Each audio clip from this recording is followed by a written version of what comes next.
कुठल्याही राजकीय पक्षाचा पाठिंबा घ्यायला तयार नाही। मी माझं भाषण संपत नाही तोपर्यंत थांबणार नाही, त्यामुळे उगाच स्टॉप बीपचे येत जाऊ नका।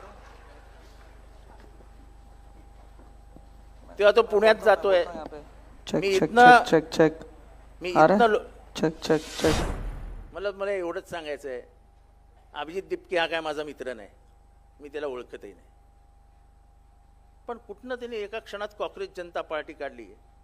खरं ते आपण पकडायला आहोत।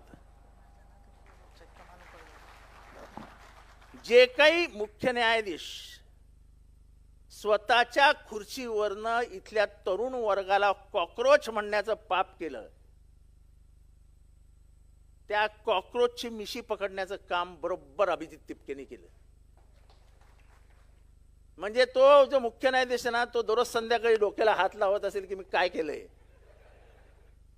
काय 16 मिलियन काय 25 मिलियन काय त्याला समर्थन मिळालं ते मिळालं, पण जंतर मंतरवरती गोळा झालेली गर्दी हे बरंच काही खुणवून जाते। त्याचं उद्या का परवा पुण्यात आंदोलन आहे आणि तो अराजकीय करतोय। तो कुठल्याही राजकीय पक्षाचा पाठिंबा घ्यायला तयार नाही। मी माझं भाषण संपत नाही तोपर्यंत थांबणार नाही, त्यामुळे उगाच स्टॉप बीपचे येत जाऊ नका।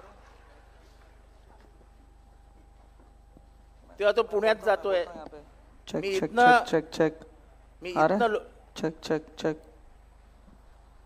मी इथनं पुण्यातल्या MPSCच्या पोरांना आव्हान करतो की आंदोलनात सामील व्हा। आणि आज इथे आपण ठराव करूया की नीटचा घोटाळा हा धर्मेंद्र प्रधानचा घोटाळा आहे, धर्मेंद्र प्रधाननी राजीनामा दिलाच पाहिजे, ही सभा जाहीरपणाने मागणी करते। सर्वांनी हात उंचावून त्याला पाठिंबा द्या।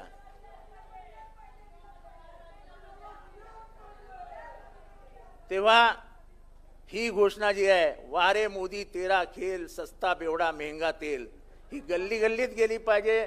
साहेबांना आठवत असेल साहेब, तुमच्या काळामध्ये मृणाल गोरे यांचं लाटणं आंदोलन, ते थाळी बचाव आंदोलन, ही सगळी आंदोलनं परत एकदा सुरू करावी लागतील, रस्त्यावर यावं लागेल। वक्त बदलता है, वक्त किसी के साथ नहीं रहता है, और ये वक्त की ही कमाल होती है। वक्त बदलेगा, मौका तो सभी को मिलता है। तेव्हा एवढंच बोलतो, ओबीसींची केलेली फसवणूक ओबीसी कधीही माफ करणार नाहीत, हे मोदींनी आणि फडणवीस साहेबांनी लक्षात ठेवावं।